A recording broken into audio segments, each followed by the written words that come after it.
पति, पत्नी और नौकरानी। शीतल और अभिमन्यु की शादी को 5 साल हो चुके थे, लेकिन अभी तक उनका कोई बच्चा नहीं हुआ था। इसकी वजह से शीतल और अभिमन्यु परेशान रहते थे, लेकिन उन दोनों से ज्यादा परेशान थी शीतल की सास, यानी अभिमन्यु की माँ जानकी देवी। जानकी देवी चाहती थी कि जल्दी से जल्दी उनकी गोद में पोता या पोती आ जाए, और इसीलिए वो अपनी बहू शीतल को लेकर एक दिन हॉस्पिटल पहुंची। डॉक्टर मैडम, जरा ठीक से चेक करके बताइए ना। कई बड़े बड़े डॉक्टर को दिखाया है, लेकिन मेरी बहू माँ ही नहीं बन पाती। मैंने शीतल को बहुत अच्छे से चेकअप किया है। देखिए, बात यह है कि शीतल के अंदर माँ बनने की कैपेसिटी नहीं है। ये आप क्या कह रही हैं डॉक्टर साहब? कोई तो इलाज होगा ना, कोई दवाई दे दीजिए। देखिए, कुछ प्रॉब्लम ऐसी होती है जिनका कोई ट्रीटमेंट नहीं होता। आई एम सॉरी टू से, लेकिन शीतल कभी माँ नहीं बन सकती, क्योंकि उसके यूट्रस में अंदर से ही कुछ प्रॉब्लम है। घर आने के बाद क्या हुआ माँ? कहाँ लेकर गई थी आप शीतल को? अरे कहाँ लेकर जाती, डॉक्टर मैडम के पास ले गई थी, लेकिन तेरी बीवी तो कभी माँ बन ही नहीं सकती। मम्मी जी, इसमें मेरी क्या गलती? अगर अंदर से कोई प्रॉब्लम है तो उसमें मैं भी कुछ नहीं कर सकती। जानती हूँ, ये बात डॉक्टर के मुंह से सुन चुकी हूँ। अब दोबारा मेरे सामने इस बात का गाना मत गा। अरे माँ, परेशान होने की जरूरत नहीं है, हम सोचते हैं ना कुछ। अरे क्या सोचेगा तू? जब डॉक्टर कह चुका है कि तेरी बीवी माँ नहीं बन सकती, तो बता क्या सोचेगा तू? कहाँ से लाएगा बच्चा?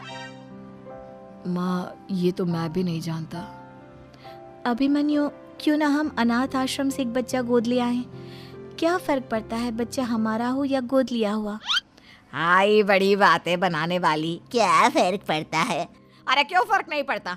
मुझे इस वंश को आगे बढ़ाने के लिए मेरे बेटे का खून चाहिए, किसी दूसरे का नहीं। लेकिन माँ, आप जानती हैं कि ये अब पॉसिबल नहीं है। मैं कुछ नहीं जानती। मैं किसी पराये की औलाद को इस घर में अपना पोता या पोती बन के बढ़ता हुआ नहीं देख सकती। मेरा वंश मेरे बेटे के खून से ही आगे बढ़ेगा। लेकिन मम्मी जी, ऐसा कैसे हो पाएगा? आप अच्छी तरह जानती है ना, मेरा और अभिमन्यु का बच्चा नहीं हो सकता। तो मैं अपने बेटे की दूसरी शादी करवाऊंगी, और अपनी दूसरी बीवी से ये मुझे बच्चा पैदा करके देगा। ये आप क्या कह रही हैं माँ? मैं किसी और से शादी नहीं करने वाला। मेरे रहते हुए आप अभिमन्यु की शादी किसी और से करवाएंगी? मम्मी जी, आप ऐसा कैसे कर सकती हैं? तू बस देखती जा बहू, मैं ऐसा कैसे कर सकती हूँ। कुछ दिनों के बाद, अभिमन्यु, मैंने तेरे लिए लड़की ढूंढ ली है। माँ, मैं आपको कितनी बार समझाऊं, मुझे किसी से शादी नहीं करनी है। पहले मेरी बात सुन। ये जो चमेली है ना, हमारे घर में काम करने आती है, वो तुझसे शादी करने के लिए तैयार है। मम्मी जी, आप अभिमन्यु की शादी एक नौकरानी के साथ करवाएंगी? वो इसलिए क्योंकि चमेली दिखने में बहुत खूबसूरत है, बच्चा भी सुंदर ही होगा। मम्मी जी, लेकिन एक बच्चे के लिए अपने बेटे की शादी नौकरानी के साथ करवाना, क्या ये सही है?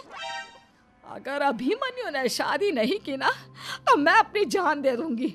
अब देख लो, अगर तुम्हें अपनी माँ की जान प्यारी है तो तुम्हें इस नौकरानी के साथ शादी करनी ही होगी।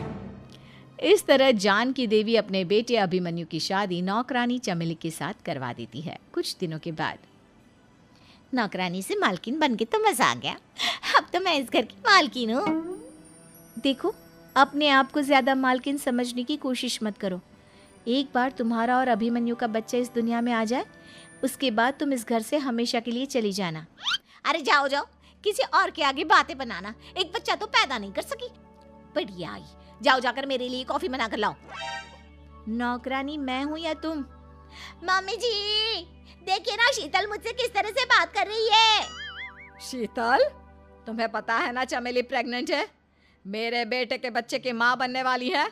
वो जैसा कहती है वैसा करो। लेकिन मम्मी जी, वो मुझे नौकरों की तरह ट्रीट कर रही है।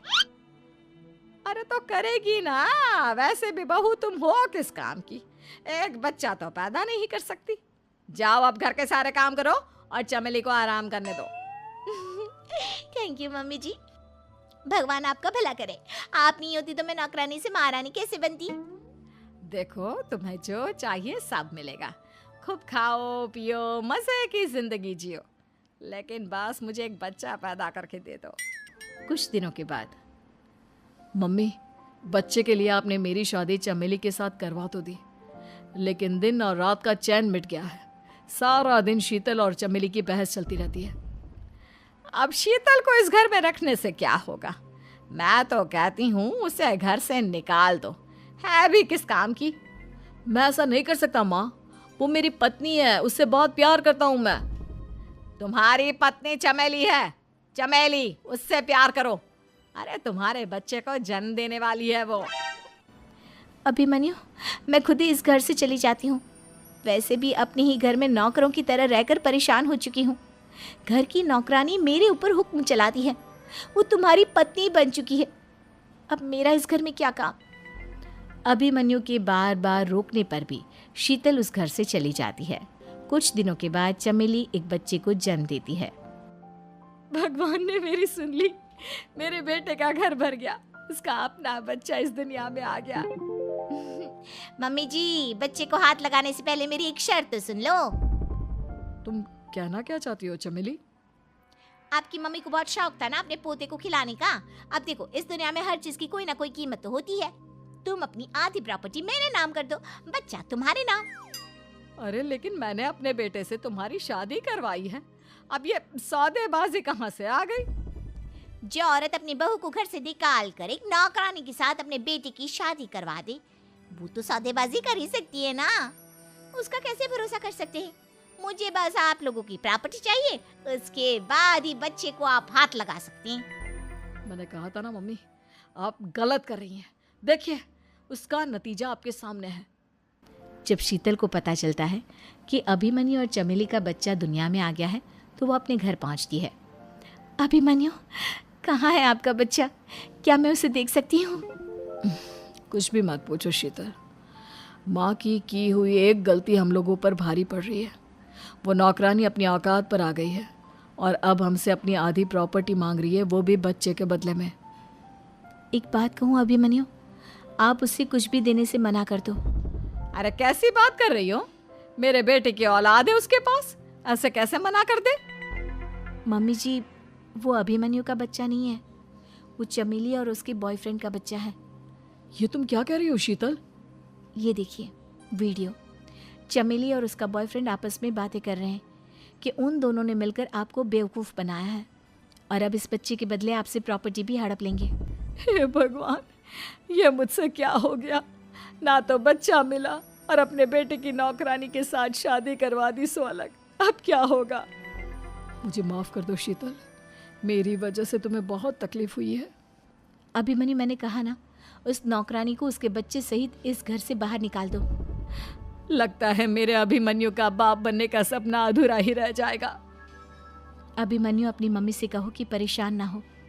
आपको याद है एक बार हम एक IVF सेंटर गए थे, मैंने फिर से वहाँ जाकर बात की थी और आपको पता है इस बार मैं प्रेग्नेंट हूँ, क्योंकि हमने वहाँ पर प्रोसीजर करवाया था जिसकी वजह से मैं प्रेग्नेंट हो गई थी और इस बात का पता मुझे बस कुछ महीने पहले ही लगा है। हमारा बच्चा इस दुनिया में आने वाला है अभिमन्यु। मुझे माफ कर दो शीतल बहू, मुझसे बहुत बड़ी गलती हो गई। कोई बात नहीं माँ, लेकिन अब हमें उस धोखेबाज नौकरानी को इस घर से बाहर निकालना है और इस घर की मालकिन को वापस घर लाना है, वो भी अपने बच्चे के साथ।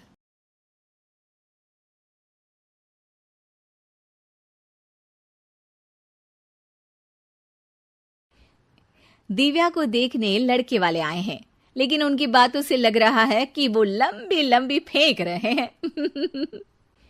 हमारे यहाँ 5 कार हैं, 7 बाइक्स हैं, फिर भी हम बस से आए हैं। वो क्या है ना कि हमें दिखावे का बिल्कुल शौक नहीं है। बड़ा नेक ख्याल है बेटा। लेकिन खुद की गाड़ी में बैठना दिखावा थोड़ी ना होता है। अरे हम दिल्ली से आए हैं, वहाँ पोल्यूशन बहुत है ना, तो हम गाड़ी में नहीं निकलते हैं। हाँ, ये उससे भी बड़ा नेक ख्याल है बेटा। लेकिन अगर आपको पोल्यूशन की इतनी चिंता है तो घर में 5 कार और 7 बाइक क्यों रखी है? अरे इतने पैसे हैं, फुर्सत में क्या करेंगे, कुछ ना कुछ खरीद लेते हैं। अभी पिछले ही हफ्ते एक हेलीकॉप्टर खरीदने का सोच रहा था। तो क्यों नहीं खरीदा? अरे उसके पंखे हवा ज्यादा देते हैं, हमारी माँ को ठंड बहुत लगती है ना, अब बुजुर्गों का ध्यान रखना पड़ता है ना। अरे वाह वाह, ये तो बहुत बड़ा, ऊंचा और नेक ख्याल है। हम कैसे मान ले कि ये लोग झूठ नहीं बोल रहे हैं? अरे हमारा परिवार झूठ नहीं बोलता।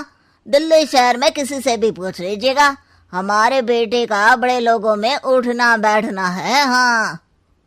अरे छोटो चुप रह, इतने बड़े लोग हैं, झूठ क्यों बोलेंगे? हमारी फैक्ट्री है, और ऐसी फैक्ट्री कि यहाँ ग्राहक आया, इधर सामान बनाया जल्दी जल्दी, और हम हर काम ना जल्दी करते हैं। हाँ वही तो, तब जल्दी जल्दी अपनी बेटी का हाथ हमारे बेटे के हाथ में दे दीजिए। दिव्या के पिताजी दिव्या के भाई छोटू की एक भी बात न मानते हुए दिव्या की शादी दिल्ली के इस फेंकू परिवार में करवा देते हैं। जब दिव्या ससुराल पहुंचती है तब आपकी कार्स और बाइक्स कहाँ है? मुझे बाहर जाना था किसी काम से। कार और बाइक्स? कौन सी कार और बाइक्स? अरे जब आप मुझे देखने आए थे तो कहा था ना कि आपके यहाँ 5 कार्स हैं और 7 बाइक्स हैं। हाँ हाँ, उस दिन थी, आज नहीं है।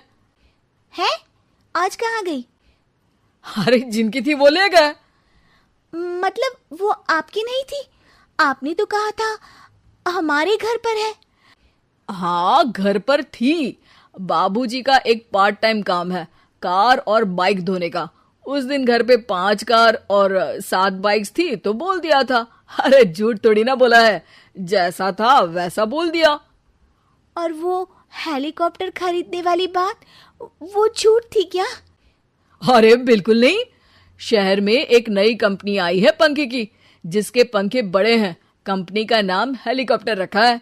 जब लेने गए तो हवा बहुत तेज फेंक रहा था, तो माँ ने बोला ठंडी लगेगी बेटा।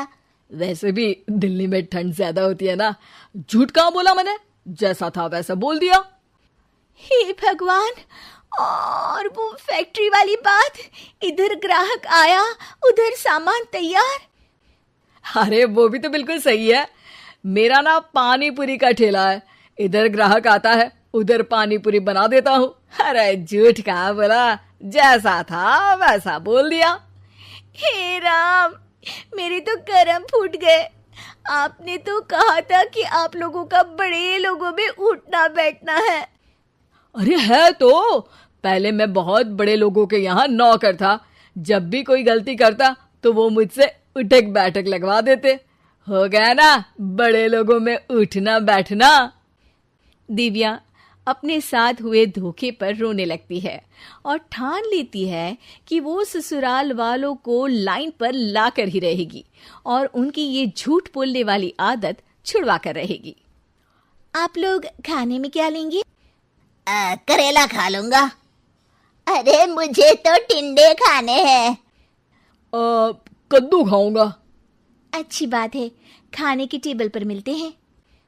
शाम को जब सब खाने की टेबल पर मिलते हैं तो सब देखते हैं कि टेबल पर प्लेट्स में एक पूरा और कच्चा कद्दू रखा है, कच्चा करेला रखा है और कच्चे टिंडे भी रखे हैं। बहू, ये सब क्या है? ससुर जी के लिए करेले, आपके लिए टिंडे और श्रवण जी के लिए कद्दू। अरे वो तो दिख रहा है, लेकिन ये पकाया क्यों नहीं है? आप लोगों ने पकाने को तो नहीं कहा था, बस मैंने पूछा था क्या खाएंगे, तो आपने ये कहा था कि करेले, टिंडे और कद्दू खाने वाले हैं। ये क्या मजाक है दिव्या, तुम झूठ बोल रही हो। अरे मजाक कहाँ है, आपने कहा कद्दू खाएंगे तो खाइए, ऐसे थोड़ी ना कहा था कि पका हुआ खाएंगे। और वो आप क्या कहते हैं, जैसा था वैसा बोल दिया। झूठ कहाँ बोला मैंने? दिव्या की बात सुनकर समझकर सब शर्मिंदा हो जाते हैं और उन्हें अपने किए और झूठ बोलने की आदत पर पछतावा होता है। दिव्या समझदारी दिखाते हुए उन्हें सच के रास्ते पर चलने और किसी से मजाक में भी झूठ ना बोलने की सीख देती है और उनके काम में मदद करके उनके काम को और बड़ा बनाने में मदद करने लग जाती है।